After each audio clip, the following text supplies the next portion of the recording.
Hello again, and thank you for being here on the Mack Brown Show. We'll be joining you for the next hour talking Tar Heel football. Have a lot to do. We're going to look back at the Virginia matchup from Saturday night. We'll preview another tough road game coming up for the Tar Heels as they'll take the short trip over to Wallace Wade to see the Blue Devils for the Battle for the Victory Bell. That's coming up Saturday at noon. We'll answer some of your questions for Coach as well, and going to let you hear from two Tar Heels today, two current players, Sam Howell, of course, starting quarterback for the Heels, and Ben Kiernan, the starting punter for the Tar Heels. Going to hear from both those guys later on in the show as well. But, Coach, great to be with you again, and let's start with Saturday night. Certainly a frustrating evening for the Tar Heels, as for the second time in 3 weeks, Carolina fell behind by multiple scores, then came all the way back to dig themselves out of that hole, but just ran out of time in the end. And, Coach, I know not the result that you nor the Tar Heels wanted on Saturday in Charlottesville.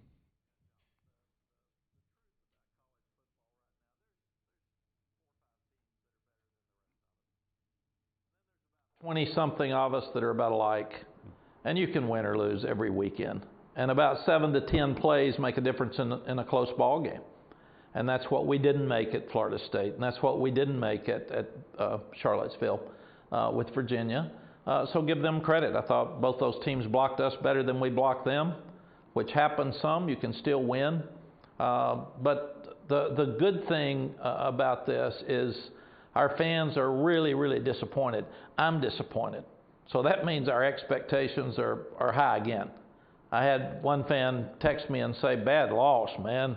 And I thought, all losses are bad. So I thank you for helping me with that analogy, but all losses are bad. And then I had another one, that smart people, good friends, and he texted and said, "I was surprised." Well, don't be surprised. If you're surprised about college football, look around, because it's happening everywhere. The good thing for us is that, the bad thing is those two losses, we dug a huge hole in the second quarter. So I'm not sure what that's about. We haven't played good in the second quarter since we've been here. The positive is these kids are incredible, and they fight back and they compete. And if and we'll talk about this later, but if we stop the fake punt, I think we're going to win the game. Again, if we won that game, we'd be talking about how incredible that comeback was and how positive everything is, and oh my gosh, this team's just unbelievable, instead of oh my gosh, how disappointing. So we got to fix 7 plays, and these young guys are willing, these coaches are willing, and they're trying and competing every day. So I'm proud of these guys. I really am. We're not at a point we're going to win all the games right now, but if we get everything they've got every week and we keep improving, we've got a chance to be really, really good and be a great team like all of us expect. I think right now, Jones, our expectations got a little bit ahead of our team. Mm-hmm. We're still growing, and we've got a lot of work to do. So fans, hang in there. I know Coach Darrell Royal, legendary coach at Texas, told me one time, "You know what your job is like, Coach?" And I said, "What's my job, Coach?" And he said, "You are responsible for how every North Carolina football fan feels every Saturday night, and you have absolutely no control when that game starts. So responsibility without control is what I've got. I promise you we're going to keep fighting it and keep trying to get there. But I like these guys, and I like the way they play. We got to make fewer mistakes, but as long as they keep this attitude and effort, we're going to be okay, and especially with the recruiting we've got going, because we're just going to keep bringing in great players." Coach, you referenced both during your press conference on Monday and then a little bit there in that answer how, as most games do, normally 7 to 10 plays that end up being the difference in the game. Some of those plays occurred in a sequence that felt important there near the end of the first half. Carolina had forced a punt, unfortunately muffed the punt. Virginia got it back, was able to score. Carolina went down right to the lip of the cup, but couldn't get into the end zone before time expired, and that felt like a key sequence in the game. Did you guys feel that way as well? Yeah, Jones, last 5 minutes of the half and the first 5 minutes of the second half are always keys to winning and losing a ball game, and it was unusual for us. We actually had a stop on defense in the last 5 minutes, and I was so excited and so proud of them because that's something we've been trying to do, and then we fumbled a punt. And then we got to have sudden change where the defense takes the field and forces them to kick a field goal or stops them, and they've scored very quickly after turnovers. Did in 14 points worth when Sam fumbled at the 30 and Toe dropped the punt at the 20. And then we had a mistake. One of our defensive players used our only timeout that was left. And I'm supposed to be calling timeouts, nobody else. So we didn't have a timeout when we got it back down to the other end. And then with the backwards pass, we didn't even get a chance to kick the field goal. So getting points at the end of that half would have really helped us, because Virginia was starting the second half, and then that gets to be a 14-point swing when you don't get any points yourself. So I thought offensively, as well as we played, and we got a whole bunch of yards and scored 41 points, that should be enough to win. Modern day, sometimes it's not, but we left 17 points on the field. With that opportunity, we missed a field goal, and then there was a touchdown call back for holding when Sam just walked in the end zone. And those are the things. Those are 3 of those 10 plays. And then you take the 2 fumbles on the other end. That's 5 of those 10 plays. Those are the things we have to eliminate to be able to win a close game, and especially on the road. I looked it up, Jones. We're 6-3 at home since we've been here. We're 3-5 on the road. We're 2-0 in neutral sites. And then, interestingly enough, all 8 losses have come down to 7 points or less. 5 of those 8 have been 5 points or less. So we're there. We just got to figure out how to finish stronger and not shoot ourselves in the foot in that second quarter. Carolina's 2 defeats this season just by a total of 6 points so far. So as Coach referenced, Tar Heels right there just trying to finish out more consistently right now. Coach, you mentioned sudden change. You've been doing this for a long time. When you've had a really good defense that was able to handle those sudden change situations better, what were some of the qualities of those defenses that you would like to bring here to Carolina? They were older, they were very talented, and they were more confident. And they loved it. They seized the moment of a turnover at the 20. Man, let's go shut them out. Let's keep them out. And right now, we're not that confident on defense. And we've really got to grow in that area. And that'll come with age and experience. And we got a lot of young guys out there playing in their first or second year. So we just got to continue to improve and keep working and do a better job of stopping the run, because when you're not stopping the run, you're not going to do well in sudden change, because they're going to run it right at you when you get it down there. So all of those are areas we've got to improve. Coach, last thing here before we take a break. We've talked a lot all year long about rushing quarterbacks. What is it that is such a challenge, not just for the Tar Heels, but for everybody, when the other team has a quarterback that can run? How does that stress the opposing defense? The thing that happens, Jones, is he is the one guy that you don't have your defensive guys responsible for, because he's an extra guy. And in modern day defenses, a lot of people now are running the spread and they're throwing the ball, and he might run a zone read or he might run a quarterback draw, but people aren't going to try to beat you. And now people are really incorporating quarterback power and quarterback sweeps and a lot of different type runs for the quarterback, and it's a real problem for everybody, and that's why people are doing it. And we just got to continue to work on ideas to try to stop it, but it's very difficult to stop. All right, we have a lot still to do as we move through the hour here on the Mack Brown Show. Appreciate you being with us. We have a bunch of questions from Tar Heel fans, some of them to do with the Virginia game. We'll talk about those. We'll go through some of the big stat numbers as well, particularly on the offensive side. Gracious, Sam Howell and De'Ami Brown in particular with huge nights for the Tar Heels.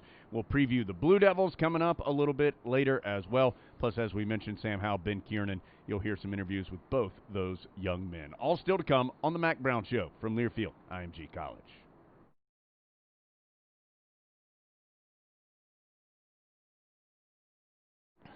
Thanks again for being with us here on the Mack Brown Show. My name is Jones Angel. He, of course, the Hall of Fame head coach of the Tar Heels, Mack Brown. Still a lot to get to, but want to check on our statistical champions from the previous game. It is our Champion Watch, brought to you by UNC Health.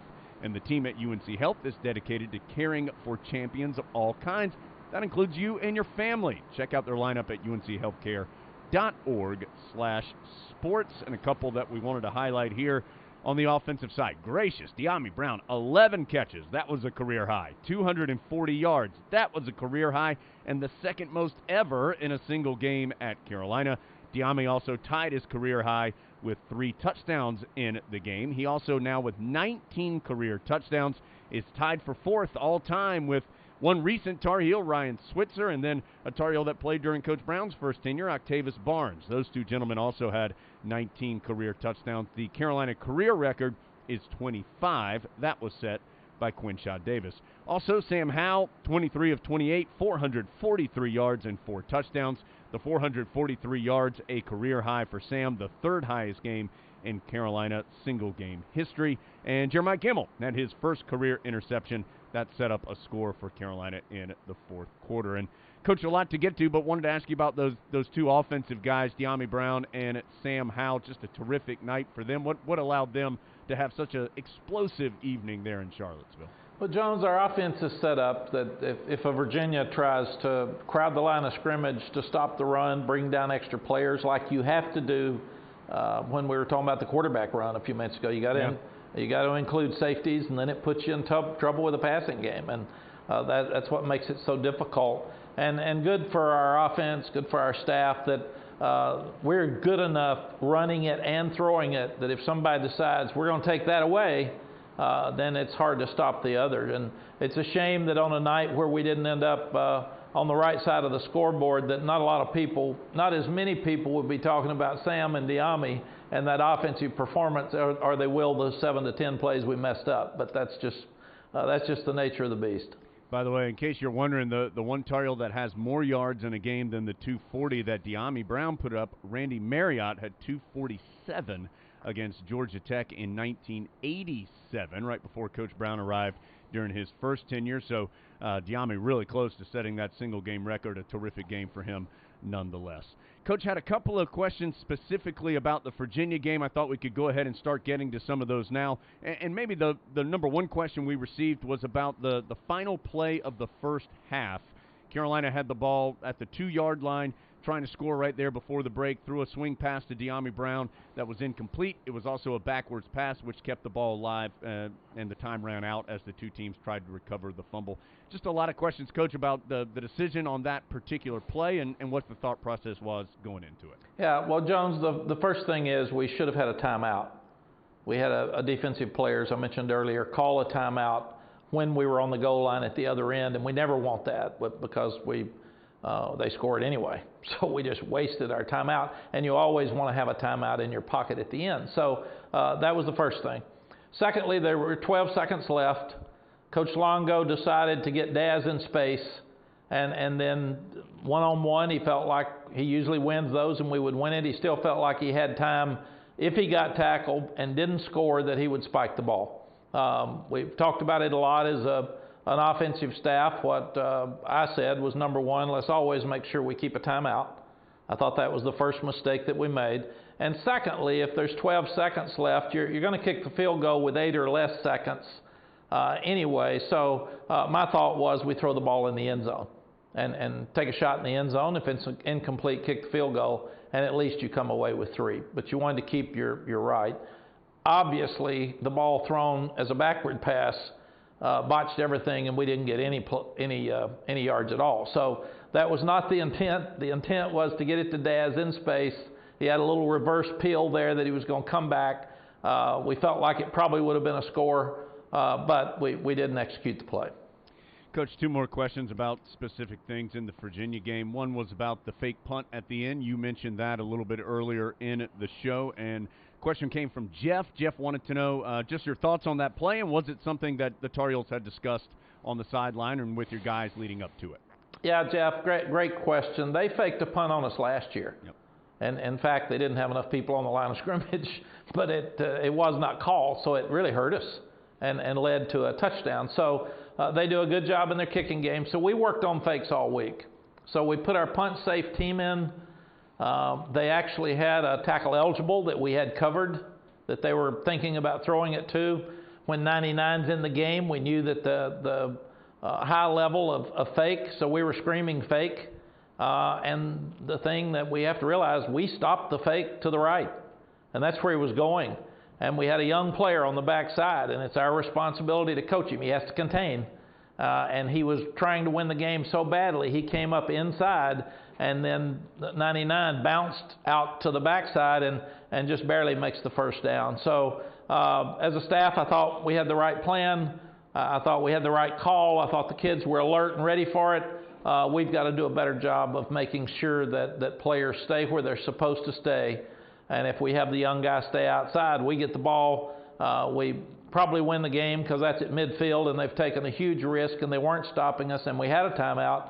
And then we're not having these same discussions. We're talking about how great that fake punt was that we stopped, and what a comeback. So those are things we've got to learn, and we've got to do better. And this team will do that. These coaches will do that because every week that we go out there, there's situations now. We told this young man the only mistake he made during the game, and he feels awful. But he said, "Coach, my bad, but I just messed up once." I said, "Yeah, and this one messed up once, and that one messed up once. We had 10 guys mess up once, and we lose a game. So we've got to quit messing up." Coach, our next question comes from Dennis. It's our Cruisers question of the night, and brought to you by Cruisers, your fast and friendly local convenience store. Cruisers, let's go. And I can't wait to hear your answer, Coach, because we didn't have a great view of this play from where we were calling the game on Saturday. There was a kickoff when the ball rolled very close to the sideline. Michael Carter was waiting, trying to see if it was going to go out. Then Michael, it looked like, kind of laid down there out of bounds and grabbed the ball. Could you explain the sequence there that happened and why Carolina ended up getting the ball at the 35? Yeah, it's one of the great plays in the ball game. Coach DeWitt had shown a video earlier in the year as we were talking about special teams of Green Bay doing that. And if you get your body out of bounds and reach the ball inbounds, then the ball's out of bounds. And they move it up, and you have a tremendous advantage as you're moving forward. And Michael did that. He was so proud of himself. He was so pumped and happy that he actually saw it on video in the pros.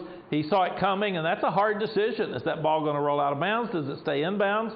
So it was not getting out of bounds. So Michael got out of bounds and pulled the ball into him, which meant the ball was out of bounds and gave us great field position. So really heads up, smart play by Michael Carter. Yeah, wow, what a great call by a veteran player there. Gave Carolina good field position on that particular drive. All right, a lot more to do. We still have some questions from you for Coach. We have those double interviews. You're going to hear from Sam Howell and Ben Kiernan, preview Duke as well. All still to come on the Mack Brown Show from Learfield, IMG College.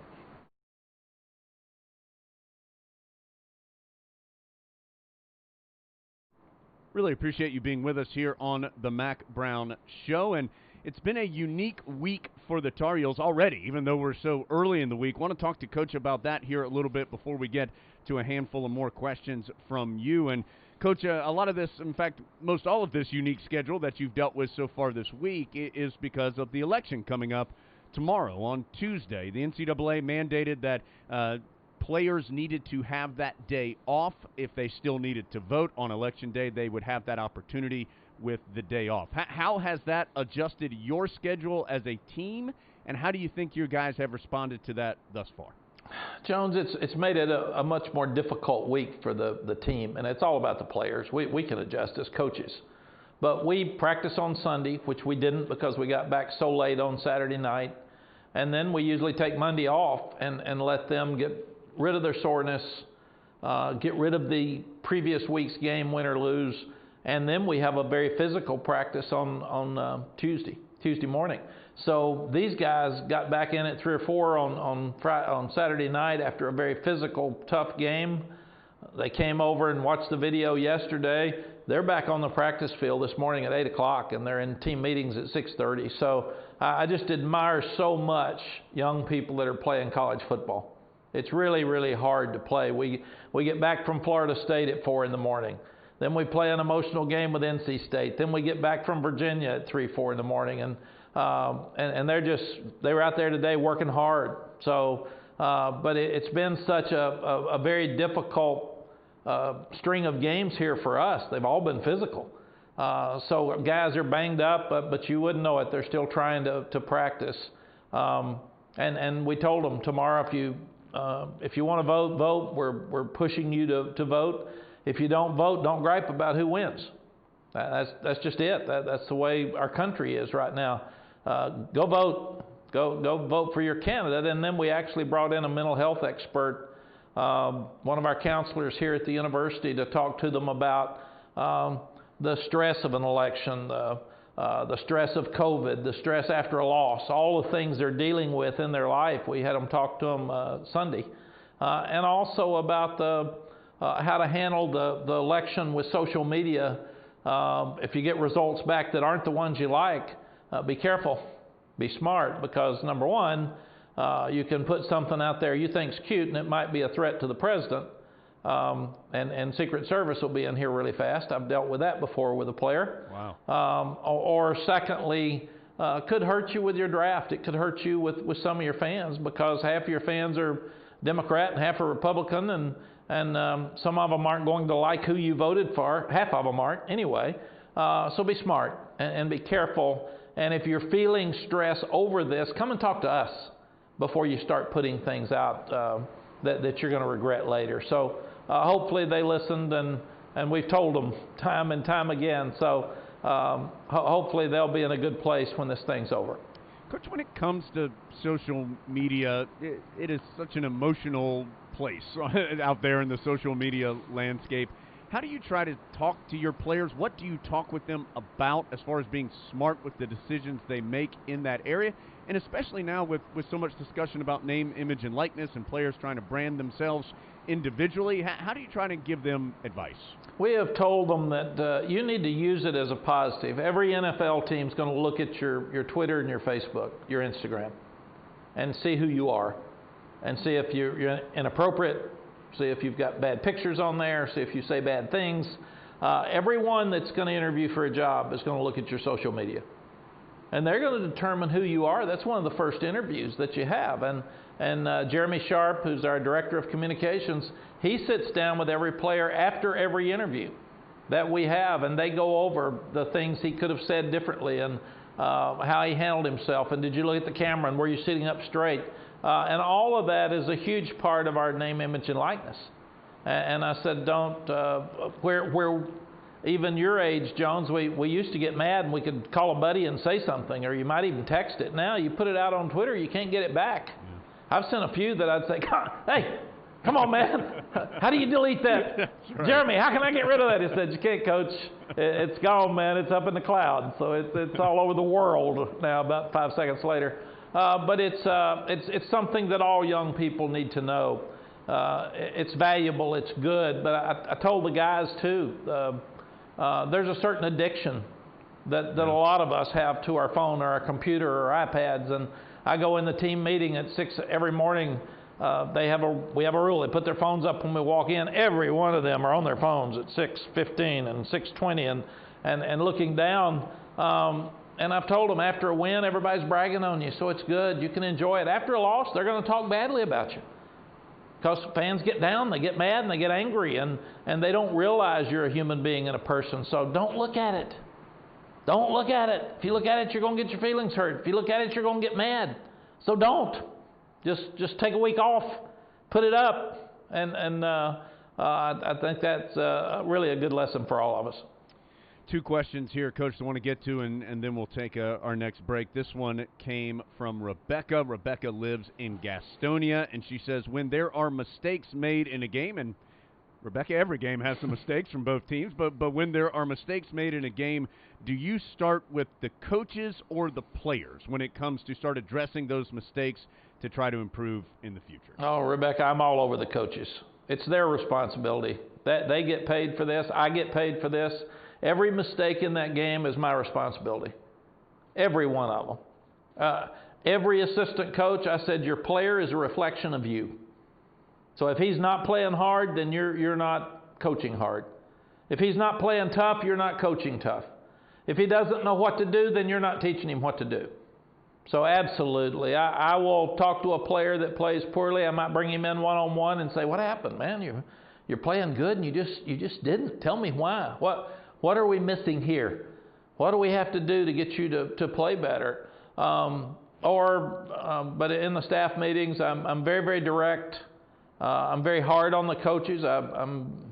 sorry to say, but I'm very hard to work for because I'm going to be nice to them. I'm going to be good to their families. I'm not ever going to embarrass them publicly. But behind the scenes, they're responsible to this university, this athletic department, our fan base, and me, to make sure that they're giving our teams the best chance to win. And if they're not giving our teams the best chance to win, if they're not giving their player a better chance to beat the other guy, why should I keep them? And that's the way it's run. Coach, last question here before we get to break. Nicholas sent this one in. We spoke about De'Ami Brown a little bit earlier. Nicholas asked about Joffrey Brown. Of course, Joffrey had that 76-yard touchdown in the game, longest play the Tar Heels have had this season. And, boy, hit the Jets when he got out there into the open field as well. And Nicholas basically just asking kind of how fun is it to have brothers who are both competing at such a high level on your team? Nicholas, it's fun. I have an older and a younger brother, so I know how those two enjoy being around. We've got the Fox brothers, too, that are both playing a lot for our defense. But we had a fun thing about a month ago in preseason. I think when we had our 3 weeks off because of COVID and Charlotte didn't play, we said, okay, who are the fastest guys on our team? Who's the fastest guy on our team? And Jaquarius Conley walked up, and Kyler McMichael walked up, and Joffrey walked up, and De'Ami walked up, and I said, okay, and I put my hand over each head, and it was hands down Joffrey. So, and he showed that on Saturday night, man. He did hit those Jets, and everybody else was standing still. So hopefully we've got a lot of great times with him in the future. But how cool for two brothers and their parents to feel so good about the way those two are playing. They're special players. Coach, we're going to do something a little different here over the next two segments. We're going to run an interview with Sam Howell, then we're going to take a break, then we're going to have a little bit with Ben Kiernan as well before we preview the matchup with Duke. Both those guys, I know in different ways with their positions, but both of them impacting your team in such a positive way so far this year with Sam and with Ben both. Yeah, they're two of the best in the country at what they do. Sam's done unbelievable things for a freshman midway through his sophomore year now. It's just amazing the impact he's had on this program. He's one of the main reasons we're better, and we've gotten these expectations much higher. Ben didn't even punt Saturday night, so he's not tired, but he can normal punt, he can rugby punt.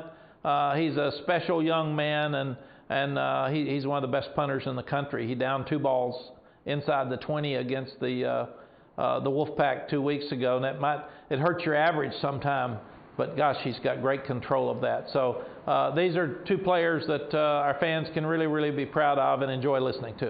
All right, so we're going to take a break, come back, you'll hear some from Sam Howell, then we'll take another break, you'll hear from Ben Kiernan, and then when Coach rejoins us here in a bit, we're going to preview the upcoming matchup with Duke. So a couple of Tar Heels coming up over the next few minutes, and then we'll wrap things up with Coach here on the Mack Brown Show from Learfield, IMG College.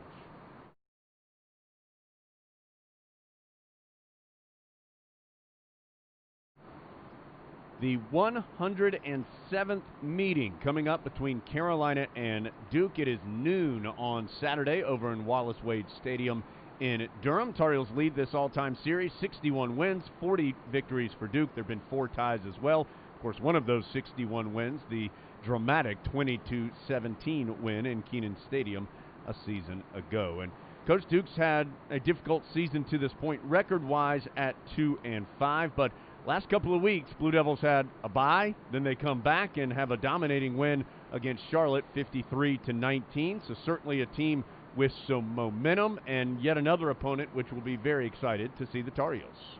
Yes, it's our third straight week of rival games. I compared them to Florida State when we went down there and lost, because Florida State had played a really difficult schedule with Notre Dame and Miami on the road, and Virginia, who had played Clemson and Miami on the road, and Wake Forest.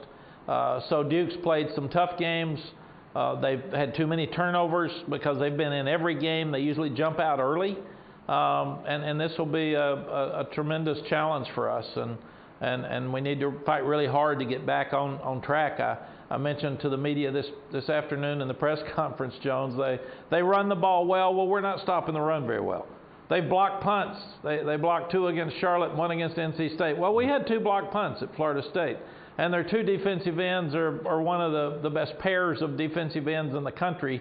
and we've given up too many sacks. So as you sit here and look at those check marks, it doesn't sound very good for us. So we better go improve in those areas. Chris Rumpf and Victor Dimukeji, those two defensive players, Coach referenced, they have combined for 18 tackles for loss and 15 sacks already this season. By the way, I shorted the Tar Heels a win in that series. It's 62 wins for Carolina, 40 for Duke, and 4 ties. So I want to make sure we get that number right.